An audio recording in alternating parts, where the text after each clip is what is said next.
Namaste. Like Yogi Virendra Yogi. Yes, sir. Namaste, sir. Dr. Satarai. Tell me the basics of the Buddha philosophy. Oh, sir, you are always interested in learning and learning and learning. And there can be no better lessons than learning about Buddha philosophy. Buddha was a prince called Gautama Siddhartha. But he was not happy with wealth and all the luxuries and all these women and wine in his princely family palace. So he wanted to know what is truth. And in search of truth, he roamed near about 13 years. And then he started meditating, contemplating. And he saw the world is full of suffering, sorrow, grief and pain. A person can become old, a person can die, a person can have a lot of miseries and sorrow and suffering. And he discovered that to live is to suffer. So he wanted to diagnose everyone from this chronic disease of sorrow, suffering and grief. And he discovered that the root cause of suffering is desire. What is that, sir? Desire. We want more and more, more and more, more and more. People are not contented. So he suggested that desire is the root cause of suffering. And when desire subsidized or desire is not there, you can get rid of sorrow, suffering and grief and pain. And he suggested eightfold path. That if you follow the eightfold path, then you will have not unwanted desire and you will not be suffering anymore. First point is right view. Right view. Right understanding. Right understanding. Right requirement. Right requirement. Right expectation. Same, expectation. everything is same. Means you should not want so many things. You should have some kind of aspiration, Aspiration. some kind of inspiration, some kind of very concrete and solid desire. That is okay. Buddha has also desired to become enlightened, to get the wisdom.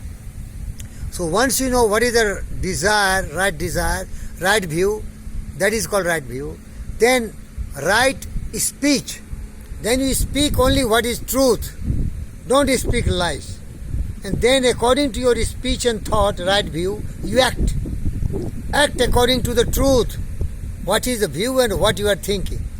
Then also you should have right effort to get what you want in life. Effort should be very right. Like you want a lot of money. You should not do hinky-pinky, robbery, looting. You should do the right means of livelihood. You should be a doctor, you should diagnose the patient, you should do surgery and get your money. That is right livelihood. And then you should meditate and contemplate to group all your thoughts in your mind. By meditation and contemplation, what is called dharana, dhyani by Patanjali is same. You should meditate on the truth, that is right view, right speech, right action, right means of livelihood, right effort. Meditate. Meditation means what Buddha said, dwelling upon certain truth, perennially, permanently, continuously. That is also called reaffirmations or auto-suggestion. Then these thoughts will pinpoint in your mind. It is very difficult to remove the permanent thought abiding in your mind. It will always reverberate and echo in your mind. It is very difficult to get rid of such perpetual thought in your mind. And then you become enlightened. You will be happy. So bottom line, you will cut short a lot of desires by knowing what you want urgently, which is very, very mandatory for you. That is the right view. Think about it.